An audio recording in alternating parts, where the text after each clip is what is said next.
এই যে আমার তৈরি হয়ে গেছে ডিমের পাতলা টেলটেলে ঝোল।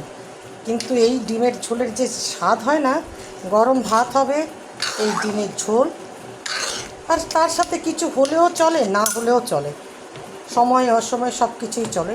এই দেখুন আমার এই ডিমের ঝোল। এবার আমি এটাকে এই পাত্রে নামাবো।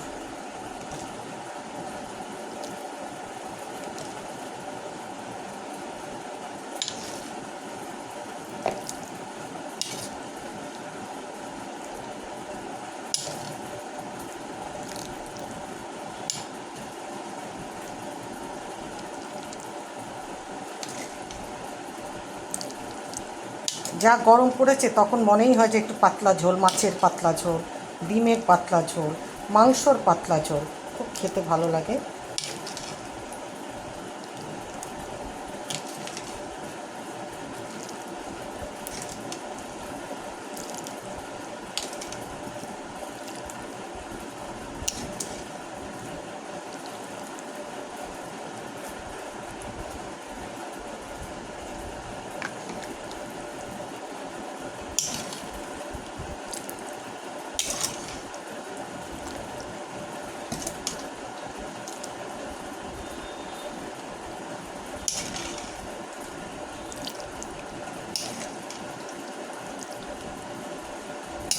দেখুন আমার কমপ্লিট, আমার ঝোল, ডিমের ঝোল তৈরি।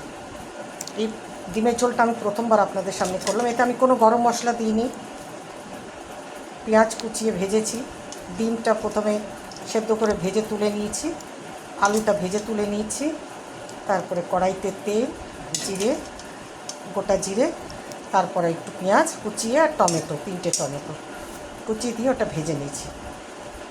ভেজে নেওয়ার পর আমি আদা রসুন বাটা, যেটা আমি শিলে বেটেছিলাম, সেটা দিয়েছি। তারপরে পেঁয়াজ ক্রাশ করে দিয়েছি, যেটা 4টে পেঁয়াজ ছিল, 8-10টা রসুন, 1 ইঞ্চি আদার টুকরো দিয়ে আমি মশলাটা ভালো করে কষিয়েছি, 2-3 বার করে জল দিয়ে তারপরে এতে কিচ্ছু না, হলুদ গুঁড়ো, লঙ্কা গুঁড়ো, চিনি আর নুন, বাস এইটুকুন, আর ধনে পাতা দিয়ে সুন্দর করে কষাতে কষাতে আলুটাও ওর মধ্যে দিয়ে দিয়েছিলাম। আলুটা ভাজা ছিল, তবু আলুটা এই জন্য দিয়েছি আমি, যাতে আলুটা ওর মশলার সাথে কষতে কষতে একটু সেদ্ধ হয়ে যায়।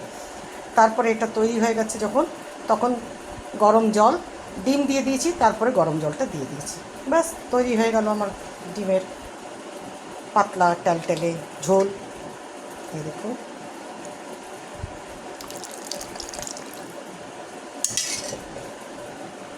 ঢাকা দিলাম।